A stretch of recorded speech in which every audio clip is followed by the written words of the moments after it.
Et si, au lieu de fuir le chaos, tu apprenais à danser avec lui? Quand tout s'agite autour de toi, est-ce que tu t'arrêtes ou est-ce que tu te perds? Le monde va vite, trop vite. Les notifications pleuvent, les imprévus s'enchaînent et ton esprit s'épuise. Mais il existe un endroit que rien ne peut toucher, ton sanctuaire intérieur. Ce n'est pas un mythe, ni un luxe. C'est une compétence.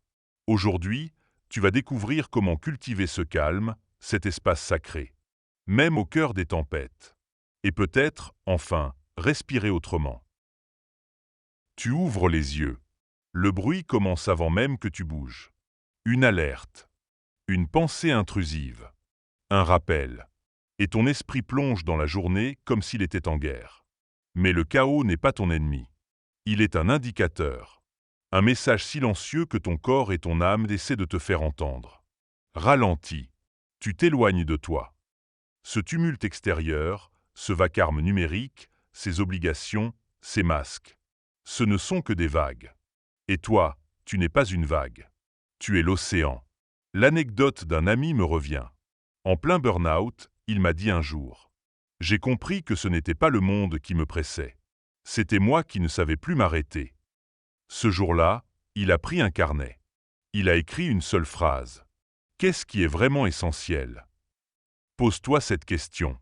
Souvent, tu verras que 80% du tumulte est un bruit choisi, pas subi.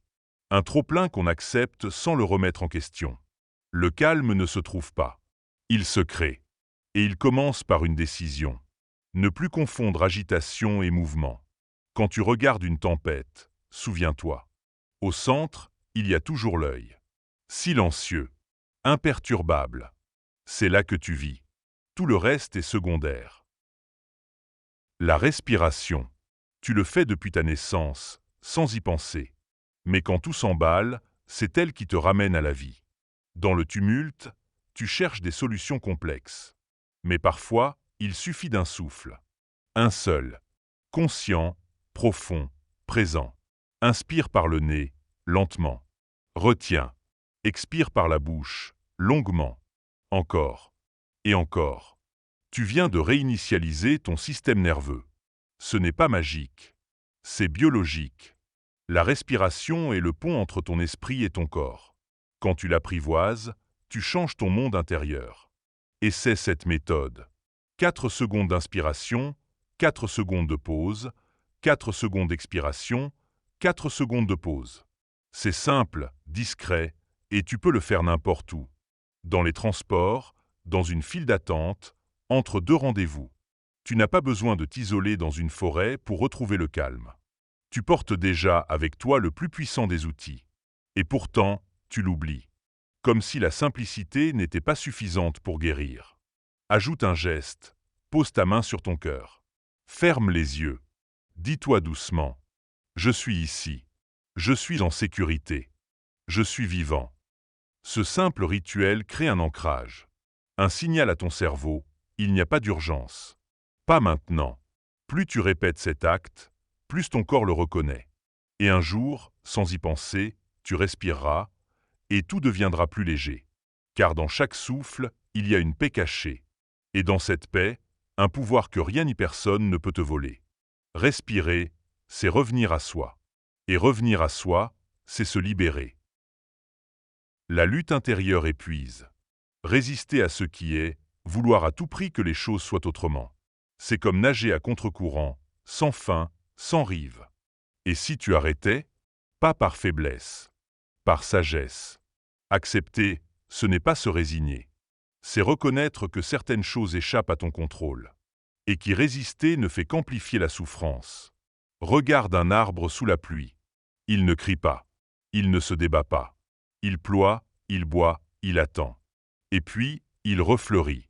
Toi aussi, tu peux apprendre à plier sans te briser. À dire. Ce moment est difficile. Mais il fait partie du chemin. Commence par observer ce qui te dérange. Nommer l'émotion sans la juger. Je ressens de la peur. Je ressens de la colère. Je ressens du vide. Ces mots simples sont une porte. Derrière, il y a un apaisement. Parfois, il faut simplement respirer et dire. Je n'ai pas besoin de comprendre tout de suite.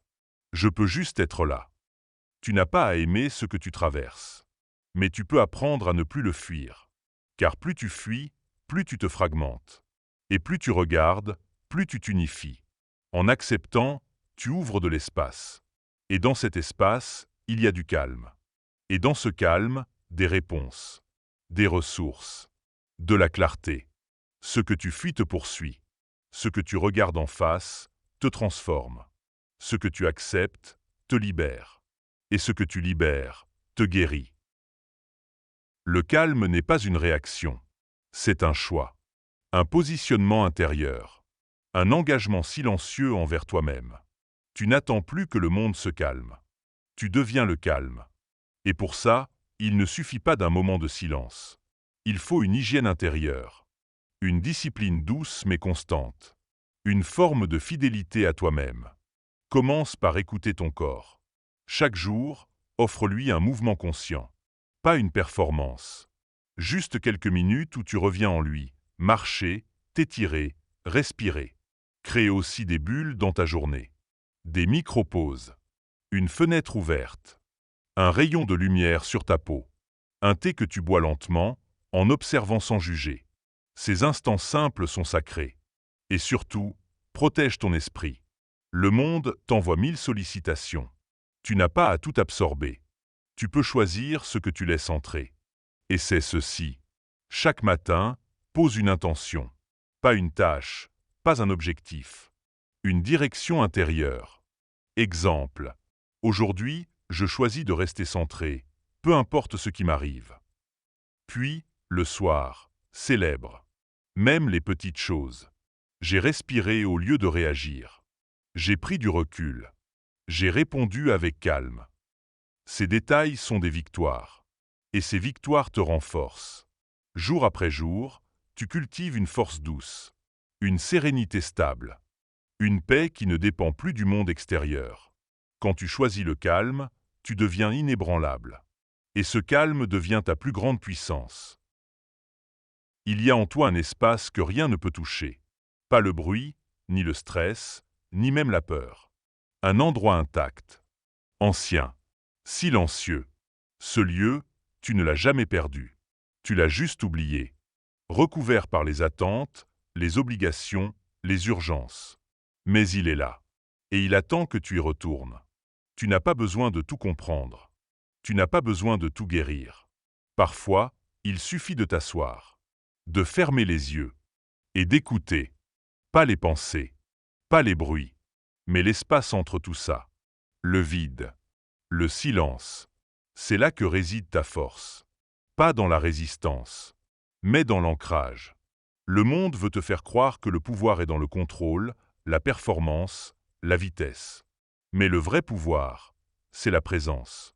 C'est la capacité à rester centré, même quand tout bouge. Et tu peux t'entraîner. Chaque jour. En créant ton sanctuaire intérieur.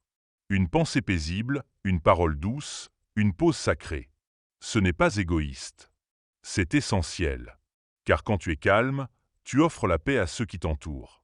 Tu deviens un phare, pas une éponge. Rappelle-toi ceci. Tu peux être calme, même si tout est agité. Tu peux être clair, même dans la confusion. Tu peux être paisible, même dans le chaos. Car ton silence intérieur n'est pas une fuite. C'est un retour. Un retour à toi. Et ce retour-là, personne ne peut te l'enlever. Ton silence est plus fort que la tempête. Et c'est là que commence la vraie liberté.